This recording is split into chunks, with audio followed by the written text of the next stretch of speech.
Kanalıma hoş geldiniz sevgili dostlar. Beraberce yazlık bir bluz daha yapacağız. Bu sene ne çok ördük bluz, crop, yazlık ürünleri gerçekten ağırlık verdiğim bir sezon oldu ki çok da keyifli ördüm her birini. Sıradaki de o keyifli ürünlerden biri olacak. Ben çok sevdim. Umarım siz de seversiniz. Videoya kısa bir ara. Size katıl butonundan söz etmek istiyorum. 3 ayrı seçeneği mevcut. Şayet arzu ederseniz kendinize uygun olanı seçip bana destek olabilirsiniz. Şimdi ilk olarak 4 tane şu görmüş olduğunuz motiften ihtiyacımız var. Yazlık iple örüyorum gene baby kotonlarla. Yumuşacık, bakar mısınız? Üstünüzde yok gibi. Hani bunları çok rahatlıkla yazın giyip gezebilirsiniz. Onu söyleyeyim.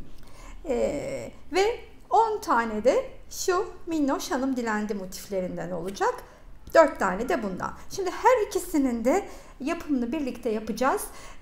Bu motiften bir tane birlikte öreceğiz. Bir tane bundan da biliyorum bu motifi ama yine de birlikte de örelim. Ben nasıl örüyorum görün istedim. Bunları örerken, küçükleri örerken 2,5 milim tığımı kullanacağım. Büyük motifi örerken 3 milim tığ kullanacağım. Öyleyse ilk olarak büyük motifin yapımı ile başlayalım. Başlamadan evvel şunu söyleyeyim. Benim motifimi bu ölçüyü, yani bu sıraya getirdiğimizdeki 1, 2, 3, şurada da bir sıra var, 4, 5, 6, 7, 8, 9. Yani şu 8'i saymayalım. 8 sıralı bir motif diyebiliriz buna. Ördüğümüzde benim motifim 18 santim oluyor. Bunu bir alt bilgi olarak bırakayım. Bu çok önemli. Çünkü 36-38 beden uygun yapıyorum. Daha küçük yapanlar tabii ki motifinin sırasını değil, bakın ölçüsü. Belki siz bunu ben 8 sırada bulurken bu ölçüyü siz 18 santimi 9 sırada bulacaksınız ya da 7 sırada bulacaksınız. Lütfen dikkate alacağınız şey bedene göre uydururken benim verdiğim bu ölçü olsun. Sıra sayısı değil.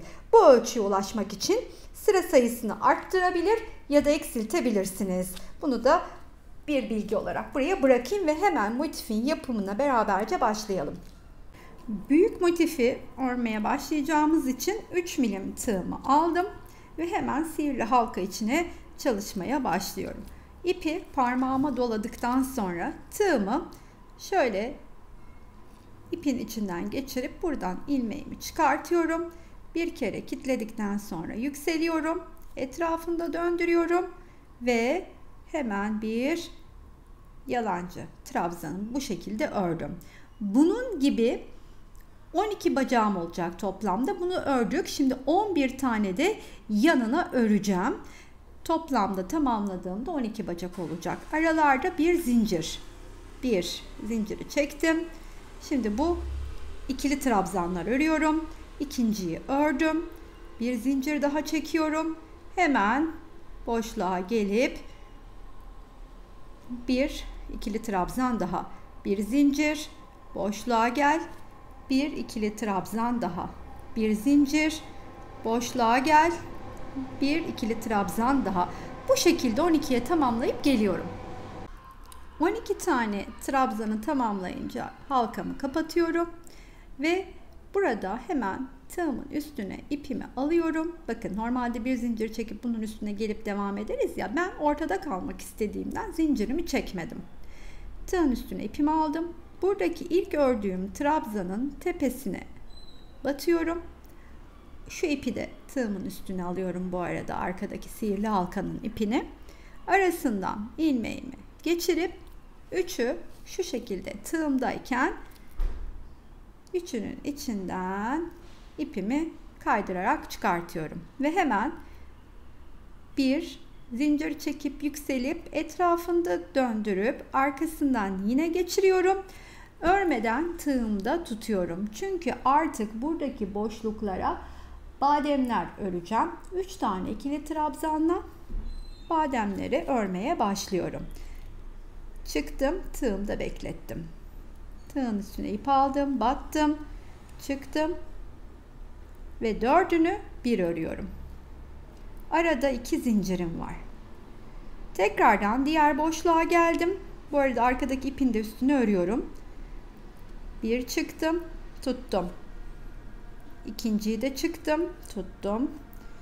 Üçüncüyü de çıktım, tuttum ve 1 2 zincir çekip yandaki boşluğa geliyorum. 3 tane ikili trabzanla üçlü bademi de bu boşluğa örüyorum. Bunun gibi sıranın sonuna geldiğimde 12 tane bademim olmuş olacak. Tamamlayıp geleyim.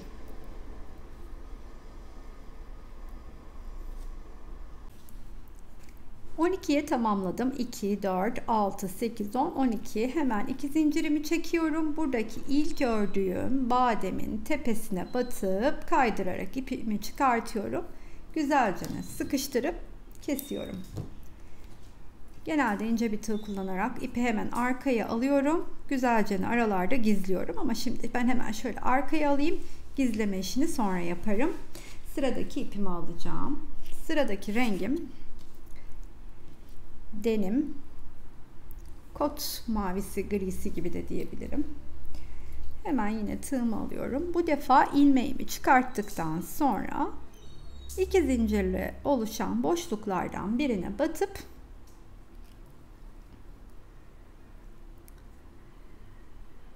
üç tane ikili trabzanı yan yana örüyorum.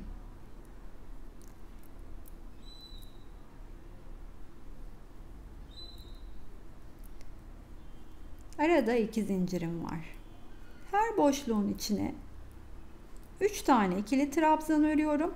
Aralarda 2 zincir çekerek.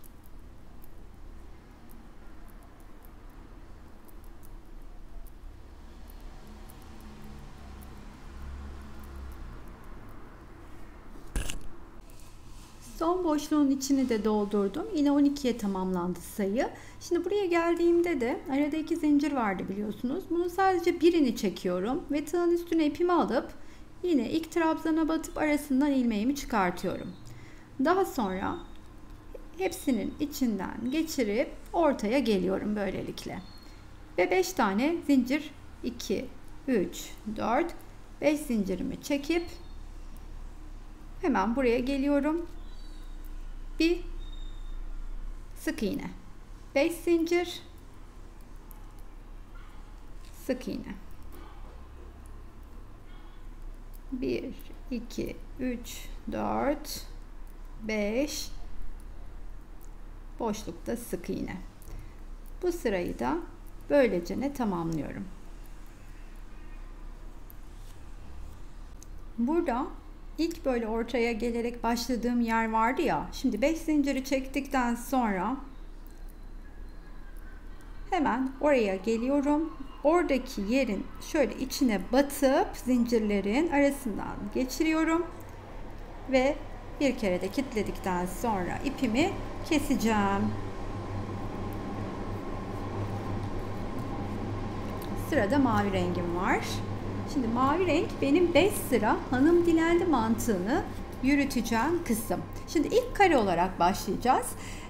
Bir tık sadece minik bir sayı farkı var. Geri kalan bütün 5 sırada aynı. Ben size hemen göstereyim. Daha sonrasında 5 sırayı birden örelim. İlmeğimizi çıkartalım. Şöyle alalım. Bunu yatırayım. Üstüne öreyim. Buraya geldim. Burası benim ilk köşem olsun ama köşenin ilk 2 üçlüsünden ilkini yani tekini örüyorum.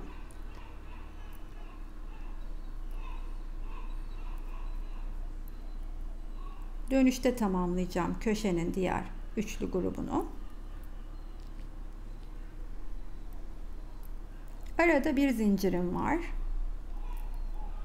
Buraya da geldiğimde 3 tane ikili trabzanımı örüyorum. Bir zincirimi çekiyorum. 3 tane ikili trabzanımı örüyorum. Tekrardan bir zincir çekiyorum. Şimdi bu benim diğer köşem olacak. İlk olarak 3 tane ikili trabzanımızı örüyoruz. Daha sonra arada bu sırada arada köşede 3 zincirim var. Hemen geldim buraya aynı boşluğa. İkinci grubumu ördüm. Sonra bir zincir çekip yandaki boşluğun içine geçiyorum. 3 tane örüp bir zincir.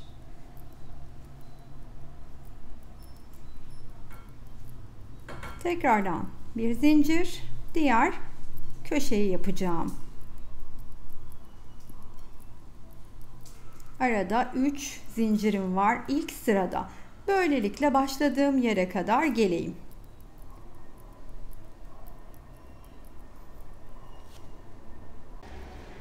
Şimdi döndüm, geldim buraya hemen. Köşenin ilkini örmüştüm. Diğer ikinci grubu da öreceğim. Ve burada bir üste çıkacağım. Nasıl çıkıyordum ben? Hemen burada bir zincir çekip tığın üstüne ipimi alıyordum. Buradan batıp çıkartıp ortaya geliyordum. Şimdi buradayken söylemek istediğim bir şey var. Bu kısmı ördüğünüzde elinizde bir bu sırada bir kasma, hani yukarı doğru toplama, ortasında kabarma oluyorsa ki, bakın şimdi yaptım, şu diğer motifte de göstereyim. Bende hiçbir şekilde yok, gayet düzgün duruyor. Sayılarla oynayabilirsiniz. Burada benim bir çektiğim yerde siz 2 çekerek daha rahatlatabilirsiniz. Kasmasını engelleyebilirsiniz. Bunu bir bilgi olarak bırakayım yine. Buraya gelmişken hemen üste çıkıyorum. Şimdi bu sırada da yine aynı yapıyoruz ama bu sırada artık bir farkımız var. Köşelerde ortada 3 zincir yerine sadece 2 zincir çekeceğim. Ortalarda yine bir zincir çekmeye devam ediyorum. Boşlukların içine 3 tane ikili trabzanımı örüyorum. Tekrar bir zincir çekiyorum. Tekrardan 3 tane ikili trabzan, bir zincir.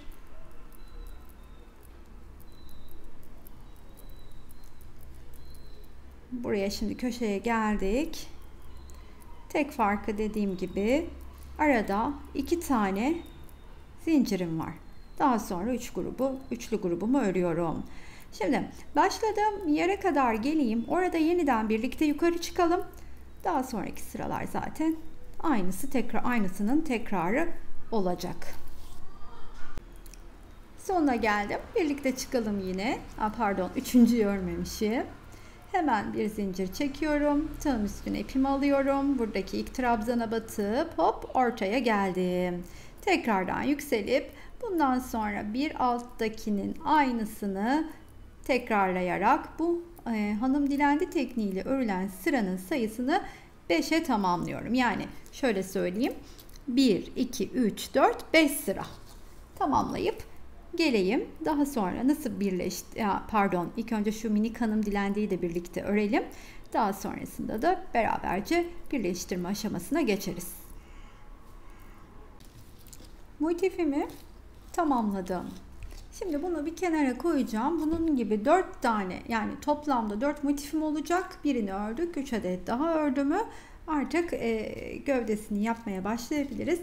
Hanım dilendi motiflerimizi ise askılar için hazırlayacağız. Bunun gibi 10 tane motife ihtiyacımız olacak. Biri bir omuz için, 5'i bir omuz için, diğer 5'i de bir omuz için olacak. Ben bunu nasıl örüyorum? Şimdi beraberce görelim. 2,5 milim tığımı aldım askılarımı örerken. Yine sihirli halka içine çalışıyorum.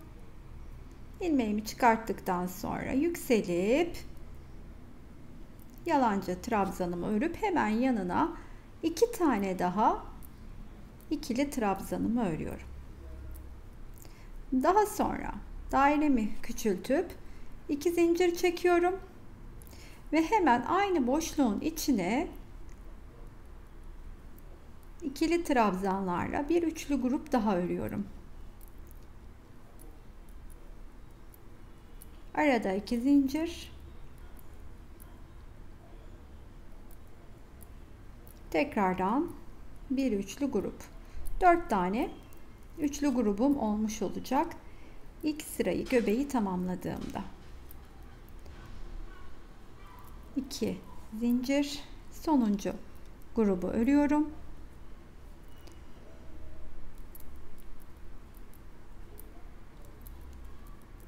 Şimdi buraya geldiğimde ortayı kapatıp hemen bir üst sıraya çıkmak istiyorum. Bir zincir çekiyorum. Bir zinciri çektikten sonra tığın üstüne ipimi alıp hemen buradaki ilk trabzanın içine batıyorum. Bu ipi de tığımın üstüne alıyorum. Sonrasında ipi kaydırarak arasından geçirip çıkarttıktan sonra üçünün arasından kaydırarak çıkartıyorum. Tekrardan bir zincir çekip etrafında döndürüyorum. İlk trabzanımı ördükten sonra yanına 2 tane daha ikili trabzanımı öreceğim. Daha sonra şu arkada gelen, görmüş olduğunuz sihirli halkanın ortasından gelen ipi şurada hemen ilmeklerimin, buradaki üçlünün içinden ilmeklerden bir önden bir arkadan geçirip arkada bırakıyorum. Sonra bu köşeye geldik. Bu köşenin diğer üçlüsünü dönüşte öreceğim. Arada zincirim yok. Buraya geldiğimde ise önce 3 tane ikili trabzanımı örüp 2 zincir çekiyorum. Tekrardan boşluğun içine 3 tane ikili trabzanımı örüyorum.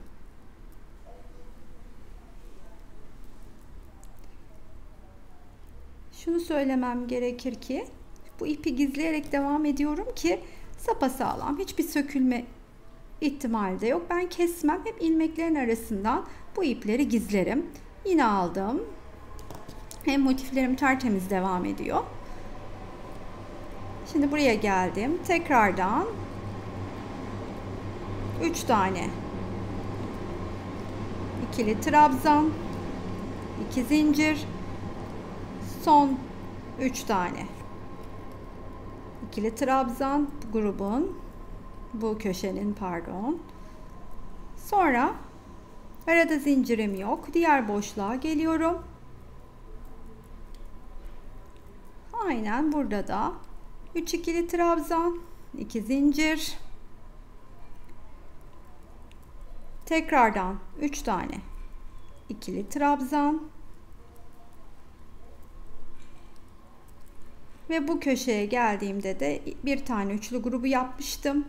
Diğer üçlü grubumu örüyorum ikili trabzanlarımla.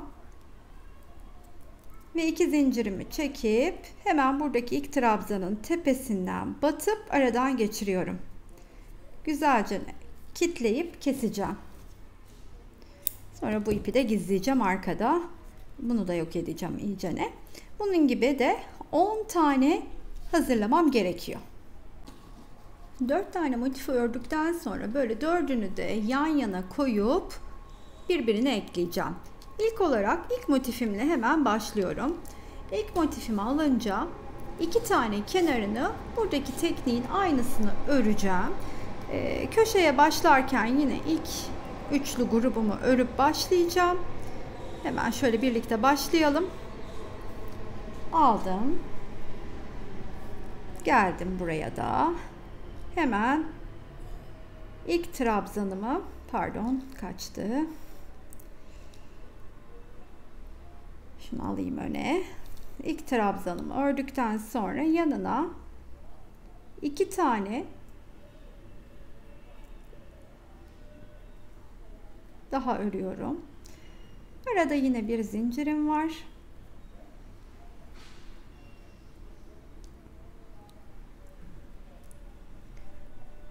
Bu arada tığımızı 3 numaraya geri döndük. Bunu söylemek isterim. Hani 3 numarayla bedeni örmeye devam ediyoruz. Sadece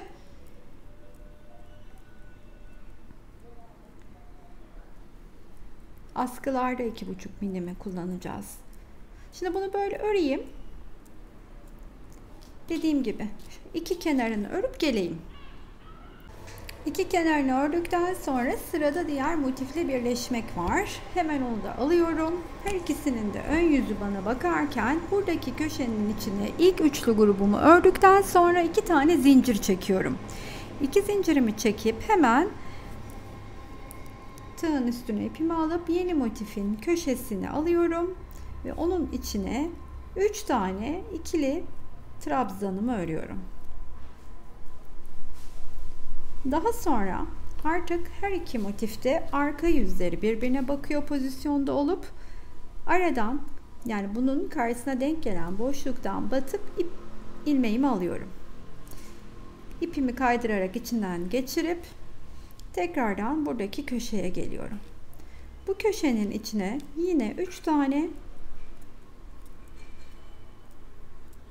ikili trabzanımı örüyorum ve hemen buraya gelip arasından geçirip bir zincir çekiyorum. Tekrardan buraya gelip 3 tane ikili trabzanımı örüyorum. Tığdan çıkıyorum. Karşısındaki boşluğun içinden ilmeğimi alıyorum. Bir zinciri çekip kilitliyorum. Buraya gelip üçlü. İşte bu kenarı böylece karşılıklı köşeye kadar birleştireceğim. Şöyle göstereyim. Bunun iki kenarını ördüm geldim. Şimdi bunu bununla birleşerek devam ediyorum yukarı doğru. Buraya da birlikte dönelim. Böylece ilerleyip köşeye kadar geldim. Köşenin üçlüsünü ördüm. Bir de zincirimi çektim. Şimdi buradayken döndürüp hemen köşenin içinden ipimi geçiriyorum. İlmeğimin arasından da geçirip bir zincirimi çekiyorum ve hemen örmeye devam ediyorum iki kenarımı. Şimdi şurayı yatırıp tekrar göstereyim. Burada gelmiştik ya böyle. Şimdi burada da bunu böyle geleceğim.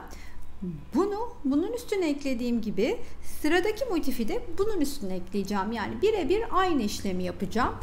4 taneyi aynı şekilde yapayım ve döndürüp form vermeyi beraberce görelim.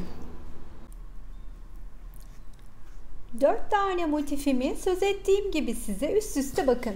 Buradan başlamıştım. Bunu bunun üstüne, bunu bunun üstüne, bunu bunun üstüne ekledim. Daha sonra böyle geldim. Hani böyle geliyorduk ya, bunu yine geçtim. Şimdi böylece dolanacağım. Böylece dolanacağım. Buraya kadar geleceğim. Şimdi gelirken şuradaki geçişleri nasıl yaptığımı göstermek istiyorum. Oraya kadar öreyim. Buraya kadar geldim. Şimdi buradan geçişi nasıl yaptığımı göstermek istiyorum.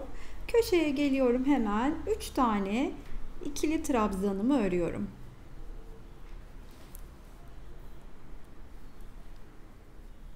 Daha sonra bir zincirimi çekip bu ikisinin ortasına batıyorum. Bakın şuraya. İlmeği arasından geçirip ilmeğimin bir zincir çekiyorum ve buraya gelip yeniden 3 tane ikili trabzanımı örüyorum. Buradaki kesiştikleri noktadaki geçişi de bu şekilde tamamlıyorum. Sonuna kadar bu şekilde öreyim. Yalnız buraya kadar örüyorum. Bu kenarı örmüyorum. Çünkü bu kenarı örerken buradaki kenarla birleşeceğiz. Böylece başlayıp sonuna kadar geldim. Şimdi burayı dönüşte diğer kenarla birleştireceğim için hemen arkasını çeviriyorum. Böyle önüme birleştireceğim kenarı böylece yatırdım. Bu tarafı da şöyle düşünün bakın. Şöylece örerken birleştireceğim. 3 tane ikili trabzanımı ördüm. Bir zincirimi çektim. Hemen buradaki köşenin ortasına batıp ipimi ilmeğimin arasından geçirip bir zincir çekiyorum. Bu iki kenarı karşılıklı birleştirmeye başlıyorum. Böylelikle bluzumun işte gövdesinin formunu vermiş olacağım. Tekrardan çıkartıp karşıyla birleşiyorum. Aynen size gösterdiğim tekniği kullanarak bu iki kenarı birleştirmiş olacağım. Sonuna kadar birleşip geleyim.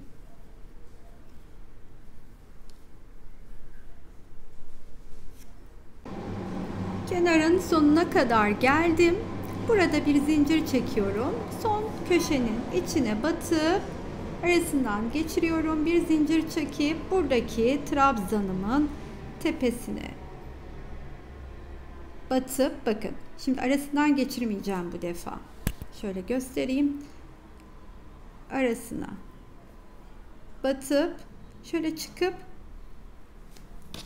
ortaya geleceğim. Çünkü ne yapıyorum? Burası benim etek ucum olmuş olacak. Şöyle göstereyim. Etek ucumun etrafını geçeceğim. Yine aynı şekilde boşluklara yine aynı şekilde trabzanlarla boşluklara üçlü trabzanlarımı öreceğim. Bulunduğum yerle başlıyorum. Buraya 3 tane ikili trabzanımı örüyorum. Yükseldim. 2 sıra yapacağım bunu. Bluzun alt kısmı, etek kısmı diyeyim. Arada zincirim yok artık. Atlıyorum. Buraya geliyorum. Bu arada tığım 3 milimle devam etmekteyim.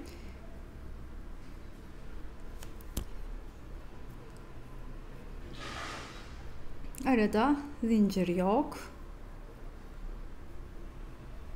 Bu kısmı dilediğiniz kadar uzatabilirsiniz.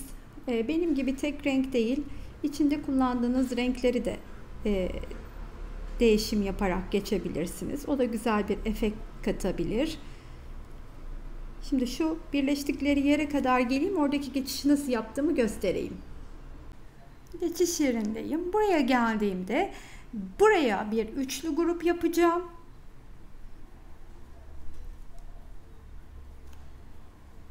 Daha sonra bir üçlü grupta buranın köşesine yapacağım.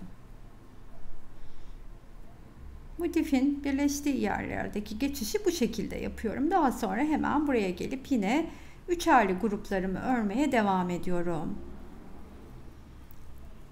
İlk turu tamamlayalım. Beraberce yukarıya çıkıp bir sıra daha örelim. Başladığım yere geldim. Buradaki üçlüyü de öreceğim. Çünkü buradaki köşenin birini örmemiştim henüz. Daha sonra buraya batıyorum. Arasından ilmeği çıkartıp şöyle çıkarttım ilmeği, birlikte örüyorum. Ortada kalıyorum. Ve yine bu defa artık alttakinin aynısı. Her boşluğun içine arada zincir olmadan bir üçlü grup örüyorum ikili trabzanlarla. Yani bir tur daha geçip sonra göğsün üst kısmını nasıl geçeceğimi göstereceğim.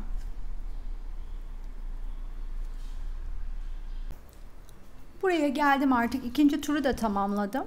Hemen ilk trabzanımın üstüne batıp arasından kaydırarak geçiriyorum ve etek kısmının örgüsünü tamamlamış oluyorum. Şimdi üst kısma beraberce geçeceğiz. Ben bunu gizlerim. Hemen çeviriyorum. Üst kısmı nasıl öreceğimizi göstermek istiyorum. Üst kısmı örerken tığımı 2,5 milim ile değiştiriyorum. Çünkü üstte bir tık daha toplama yapmak istiyorum. Bunun için de yine ilmeğimi çıkartıp herhangi bir boşluktan başlayacağım. Şöyle çıkarttım. Şöyle koltuk altına gelecek kısmı tercih edeyim, yeri belli olmasın diye. Tığın üstüne ipimi de aldım. Şöyle geliyorum şuraya.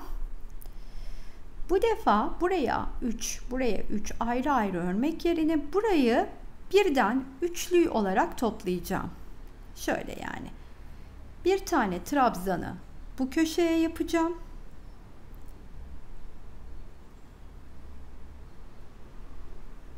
Daha sonra ortaya bir trabzan yapacağım. Şu ikisinin kesiştiği yerdeki ilmeğin içine batıp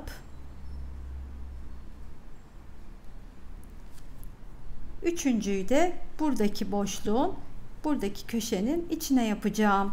Böyle bir toplama yapacağım. Sonra takıldı bu tığa. Buraya gelip arada zincir çekmedim gördüğünüz gibi. Buraya gelip 3 tane ikili trabzanımı örüyorum. Tekrardan diğer boşluğa geliyorum. 3 tane ikili trabzanımı örüyorum. Şu ikisinin birleştiği yere kadar böyle devam edeyim. Yeniden kesiştikleri yerdeyim. Hemen birlikte geçelim istedim. Buradaki köşeye bir tane ikili trabzan, ortak noktaya bir tane ikili trabzan, bir de bu köşeye örüyorum. Sonra aynen böyle devam ederek bir tur tamamlayıp artık askıların yapımına geçebiliriz. Bir turu bitirdim. Zaten burada da bırakacağım artık. Buradan kaydırıp geçirdikten sonra arasından artık askıların yapımına beraberce geçebiliriz. Şöyle ipimi keseyim. Şöyle de önüme yatırayım. Üstü bakın bir miktar topladım. Oradan da eminim belli oluyordur. Üstte duruşu çok daha hoş olacak. Ben bir askıyı, bir tarafın askısını yerine yerleştireyim, yapayım. Diğerini de onun üstünde göstererek öbür tarafınkini de birlikte yapalım. Evet, bir tarafın askısını yerine yerleştirdim. Şimdi diğer tarafınkini birlikte birleştirip yerine yerleştireceğiz ama nasıl yer belirlediğimi size göstermek istiyorum. Öncelikle önüme yatırıyorum parçayı. Daha sonra şu tam ortaya batarak yaptığım kısmı buluyorum. Burayı buluyorum. Buradan 1, 2, 3 sayıyorum. Yerleştiriyorum ilmek belirleyicimi. 1, 2, 3 sayıp buraya da yerleştiriyorum. Onu baz alarak da birleştiriyorum. Bu tarafın bir yüzünde böyle yapıyorum. Diğer yüzünde, yani bir yüzünde bunu belirledikten sonra 1, 2, 3 sayıp boşluğa batarken diğer yüzünde ortayı yine baz alıyorum. Bu defa 1, 2 sayıp batıyorum. 1, 2. Çünkü istedim ki bir minik bir çaprazlık olsun. Önle arkayı eşit değil. Birini bir yan kaydırarak yaptım. Tabi siz böyle yapmak durumunda değilsiniz. Dilerseniz tam karşılıklı eşit olarak da birleştirebilirsiniz parçaları. Askılardayız. 2,5 milim ile devam ediyorum tığ olarak. Şimdi birleştirmeye geçtiğimde minik minik motiflerimi alıyorum. Hemen büyük parçadaki mantığın aynısını burada da uygulayacağım. Bir köşesinden battım. Bir tane üçlü grubumu örüyorum.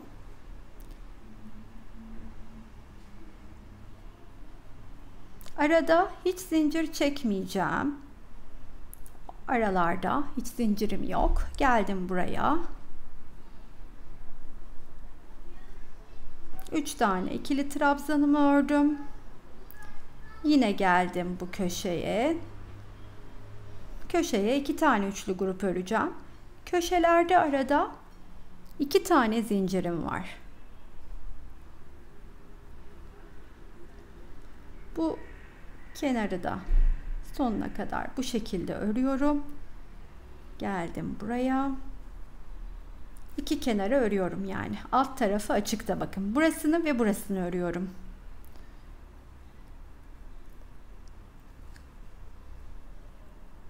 Köşedeki üçlüyü de ördükten sonra 2 tane zincirimi çekip hemen sıradaki motifi alıyorum. Bir üstüne eklemek için. O motifin de her ikisinin de yüzü bana bakarken bu motifin köşesine batıp onun içine 3 tane ikili trabzanımı örüyorum.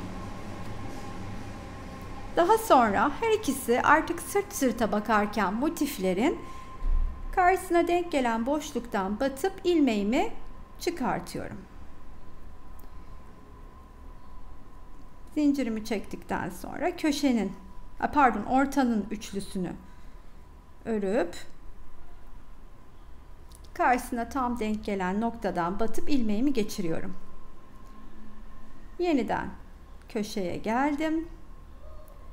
3 tanemi örüp burada bir zincir çekiyorum köşede olduğum için ve köşenin arkasından batıp ipi geçiriyorum. Bir zincir çekip şimdi bu iki kenarımı örüp sıradaki motifi aynı bunun üstüne eklediğim gibi ekleyeceğim.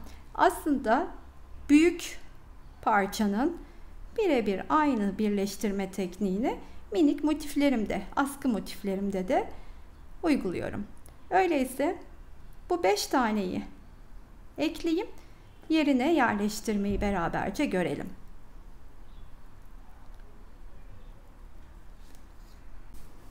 bu parçayı ucu uca ekledik. Şimdi iki kenarımız da biliyorsunuz açık.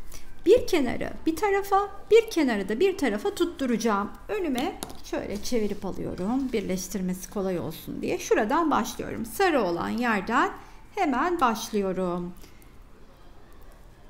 Onun boşluğuna batıp arasından kaydırıp geçiriyorum.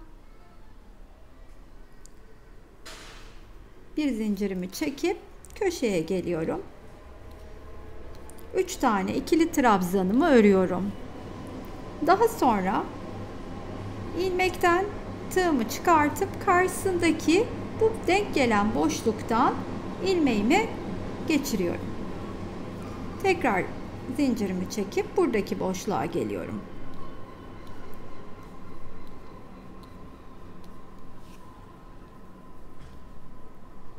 Yine ilmekten çıktım, arkadan geçirdim ve hemen köşeye gelip bir tane üçlümü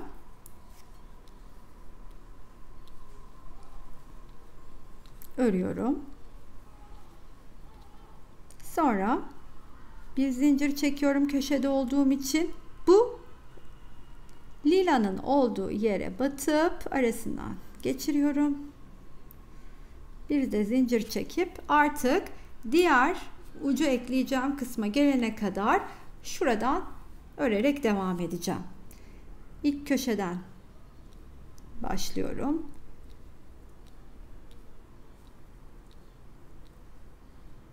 Sonra buradaki boşluğa geliyorum. 3 tane buraya örüyorum. Daha sonra buradaki boşluğa gelip 3 tane de buraya örüyorum.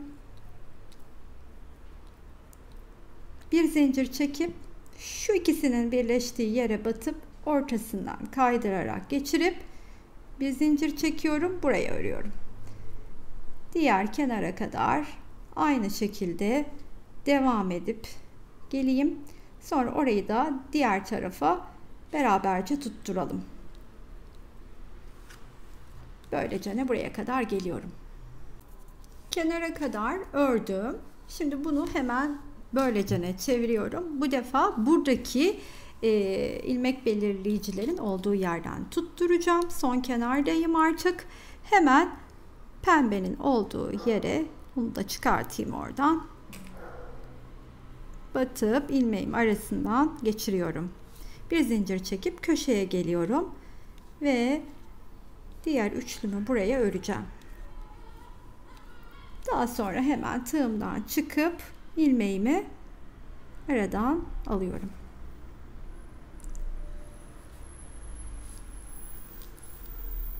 Buranın da üçlüsünü öreyim.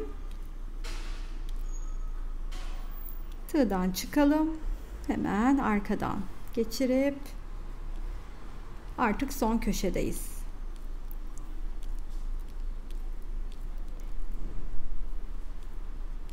Köşede olduğum için bir zincir çekiyorum ve kırmızının olduğu yere batıp aradan geçiriyorum. Bir zincir çekip buradaki trabzanın tepesine de batıp